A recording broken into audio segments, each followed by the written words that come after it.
Hey guys, Pamela McElroy. I just want to spend a few minutes today talking to you about progressions and the importance of progressions. Most specifically with the kettlebell and in kettlebell snatches. So one thing I come across a lot is people go out, they get certified, they might not have had a whole lot of practice. They think snatches are really cool and a bunch of other new exercises that they've just learned. And they go out the next day and they teach them to their athletes and their clients. And in my opinion, that's a big no-no. You want to take a lot of time to both learn and perfect the movement, any new movement yourself, before teaching it to someone else. And you also want to understand and be able to incorporate the progressions to lead up to those more advanced movements. So the kettlebell snatch, for example, although is pretty easily implemented, isn't too difficult to teach, and has a large range of benefits in training, shouldn't be the first exercise you teach people, especially if they've never ever done one. So today I just want to spend a little bit of time. We're going to go over the progressions that we use to lead up to the single arm kettlebell snatch.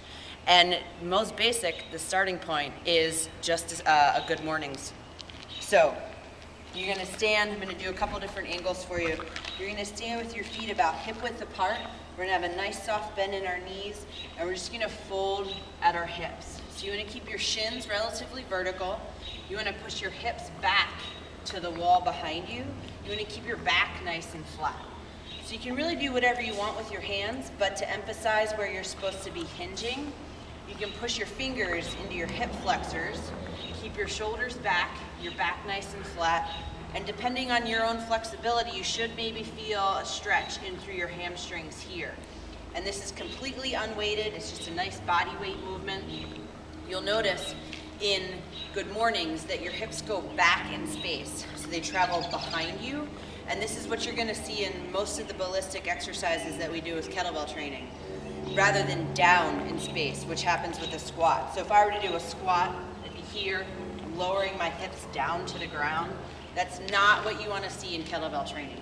The majority of your kettlebell lifts are going to be posterior chain. So it's the lower back, glutes and hamstrings, and we're going to focus on this hip hinging type of motion. So once you've gotten down that hip hinging motion a couple times over and over again, just to ingrain the movement pattern, we're going to move right into a weighted variation of that, or an RDL, so a Romanian deadlift.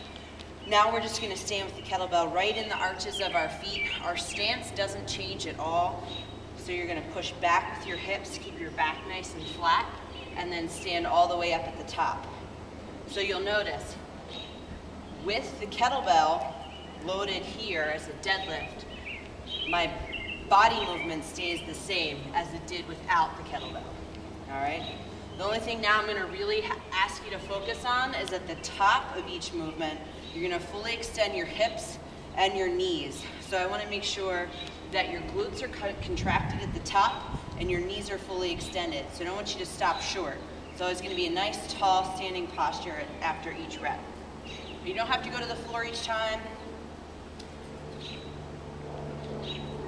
So then you're going to work on learning the RDL.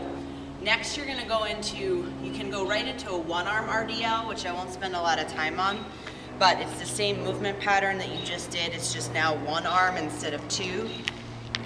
So you'll notice here.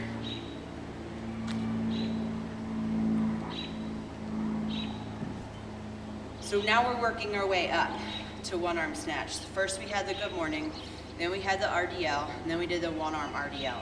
So now we're going to do the more ballistic progression to the snatch, which is just simply a one-arm high pull. Now there are a couple variations of snatches, so we're just going to stick with one for this video. I'll show you other variations later. But you're going to keep that same hip hinge.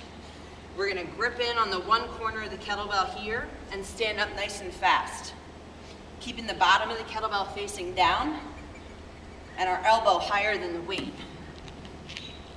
And you'll notice, starts in the center, comes off midline just a little bit, but I'm going to stand up nice and fast. So I'm lifting the kettlebell with my lower body. There's not a whole lot of upper body involvement here. You'll feel a little bit, but you really are driving with your glutes and hamstrings, all right? So now we've gone good morning stretch, just to reiterate, RDL, one arm RDL, and one arm rectilinear high pull. Now we can progress into the snatch.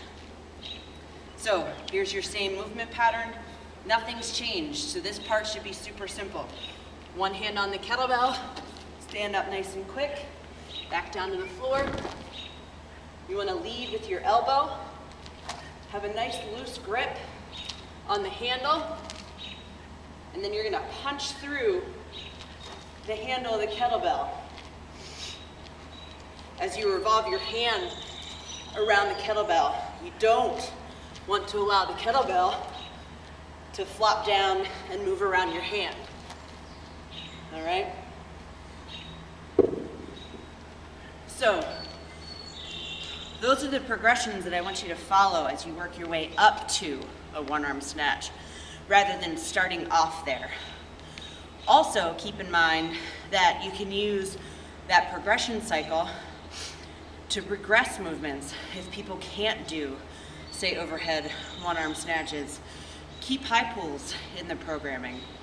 So know your steps and learn them and perfect them before you jump right in to just showing everybody the fancy advanced stuff. All right?